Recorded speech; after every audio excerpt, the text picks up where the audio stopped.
think I want to try this one more time. Yeah, this is a warm-up round. This is just the warm-up. Good morning. Yep, just having a little bit of a hard time getting into the groove today. Hi, my name is Lindsay. Welcome to my Quarter Past Arts and Crafts journal. This is just a very casual recording. I'm coming here basically freshly out of bed and just talking about the things that I'm making. So this is not me trying to create any sort of podcast or show or anything. I'm just wanting to keep a record of the things that I'm doing.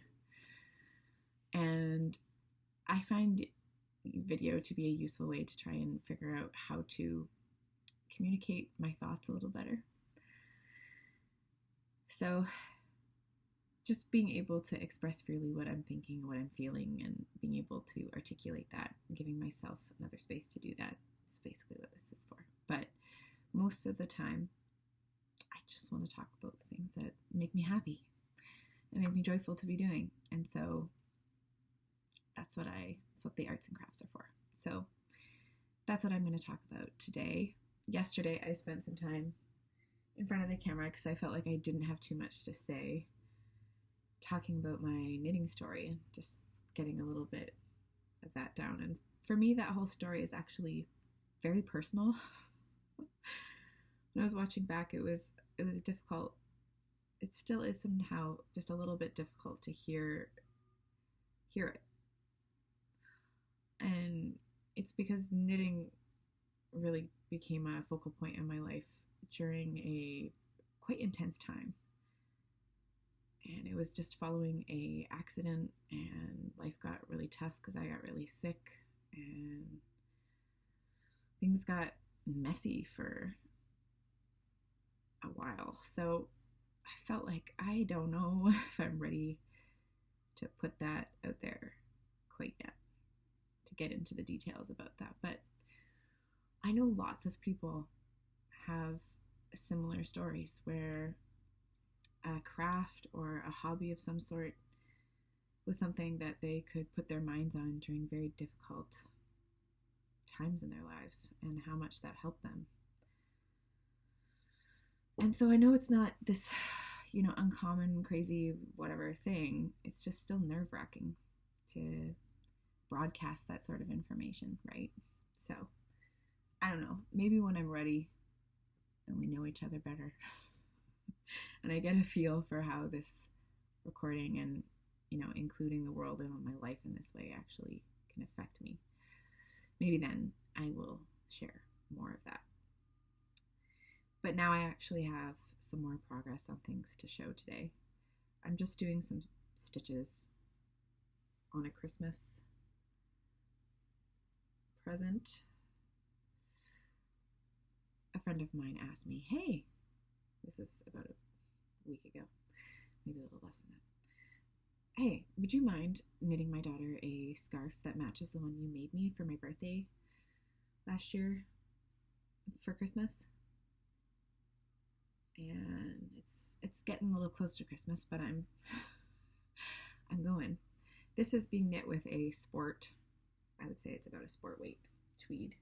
It's a tweed yarn. It's Aegean, I don't know how it's properly said, tweed by Cascade. And so this is quite a light tweed. It doesn't have a lot of the tweedy bits to it, but I'm liking how it's looking in the actual fabric, where it's got this, it's a very subtle tweed. So it's not heavy tweed, but heavy on the tweed. And I'm just doing an old shale pattern. That's what I did for her. So it's not anything complicated. And it's just a matter of getting it done. I have a 72 stitch cast on here because this is an 18 stitch repeat. So we just have to do 18 times whatever. And so this is about the width she wanted. And I'm just gonna have to really lean into this one in order to get it completed, but I needed to get a test knit completed first, so I had been working on that and I got that done. I And so these are the I Just Want to Go Home socks by Winter's Weather Knits. And they are knit out of Homestead by West Coast Color. And I dyed these. I was fortunate enough to be with Lynn. Lynn is the owner and operator of West Coast Color, when she received this shipment of this yarn from the mill. And so this was the first shipment she had received of it, and it was a 100% rambouillet that was woolen spun into a 3-ply. So it's a worsted weight, and this yarn has got body. It's got a great body.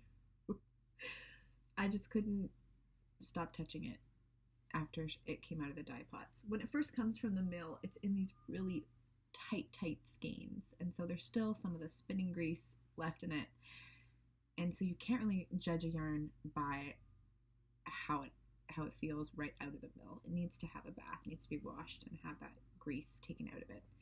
So after it gets dyed and it gets, put in this hot water and rinsed and all that, out comes this blossoming gorgeous yarn. And so I had been craving and wanting to find a fine fleece woolen spun yarn to do some shawls out of.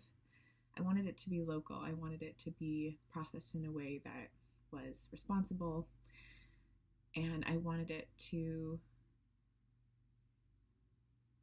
be woolly, but I didn't want it to have any of the prickle factor. So I was looking for a fine fleece, and rambouillet are just that. And so this is a wool that I truly believe anyone could wear. Maybe if you had a severe allergy, it wouldn't work, but I really think you could put children in this. It's so soft. It feels like wool. Like it's got, and when I say that, I mean it's got like a toothiness to it, a bit of a grip to it that is typical of wool. But it's lovely. It just feels cozy. It warms up so quickly next to your skin, and yeah, I'm a big fan. So much so that I planned on knitting a gazillion shawls out of it. So far I've knit 6 out of, I think I have enough yarn for 13. I've dyed up. Yeah, I went a little bonkers on that one, but we'll see what happens with those skeins. They likely will turn into those shawls still, but you can see the indecision in my eyes. Anyway, so these are done. And I started another pair. Now this is with the yarn that this pattern was designed with, homegrown. So this is also from West Coast Color, and this is from her very own flock, this wool here. So I went and did a stay at their farm and spent a lot of time with their sheep, got to witness the shearing. I've gotten to witness the shearing a couple times now, which is nice to see. It's good to be able to see different shearers and their different ways of doing things. And this is the wool that came from last year's clip. So she separated the fleeces, and she had the colors put aside, and it came up with 4 different shades. Her flock is called CVM, so California Variegated Mutant. Sounds like a Ninja Turtle. But it's a fine fleece as well. And this has got a silkiness to it, and Lynn says that's from the Romney that's in this breed. And so it's just beautiful. And because I know it's also because partly because I actually got to go and stay with these sheep, and I know the shepherdess and the shepherd who care for them, and I know just how much hard work and love is going into creating these yarns. So it just fills me up with so much happiness. This is the thing about buying yarns where you can actually know the story about where they came from, is you can easily develop a sentimental attachment to them, because you can imagine the people and the creatures that provided this. And being able to witness how the way it's being done just adds so much to it, so much. So I had a bunch of scraps of homegrown. Lynn had asked me to knit a sample for her where I did a blanket, a baby blanket, out of the entire color range that she has. And I had a bunch of little scrappy leftovers, and I'm like, what am I going to do with these? And so socks are what's happening. I have this entire bag stuffed with them. So I'm going to make probably just a bunch of this pattern, just in scraps. I like the way this looks. I just think it's really fun and cute and sweet. So, yeah. Why not? It's going to be a good way to use up all this, and I'm going to give them to the people that I know and stuff. So, yeah. So that's really all I have today. Fiber bag. I've been carrying everything in my crafty fiber bag. This is my local yarn shop. And so this has been perfect because I've just been throwing all my projects in here. Oh, I do have something that I don't think I've shown on here yet, actually. I naturally dyed some yarn with some berries that were in my workplace's front yard. Okay, I'm just digging around in here. Where are you? Oh, where are you? Here we go.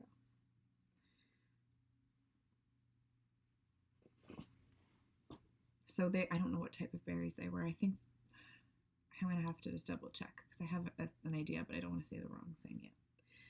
Anyway, they were these black berries, these deep purple berries, and I picked a bunch of them. And I put them in a pot, and I just boiled them down. And then I drained off the actual berries and just left the liquid. And then I stuck the yarn in it, and I boiled the crap out of that for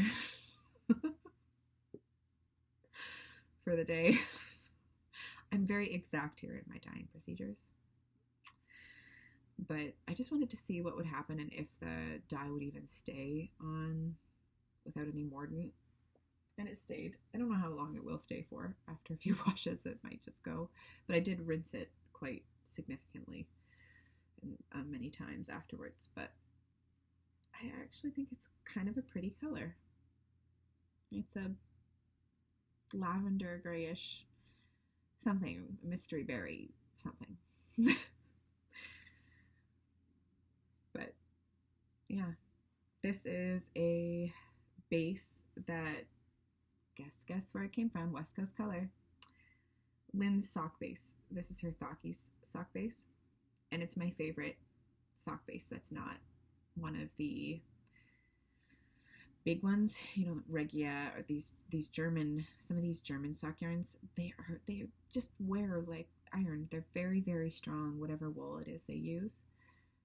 Out of all of my husband's socks, his German sock yarn socks and these socks out of this base have worn the best. And by that I mean very minimal pilling, no felted spots, there's no obvious thinning of any spots yet.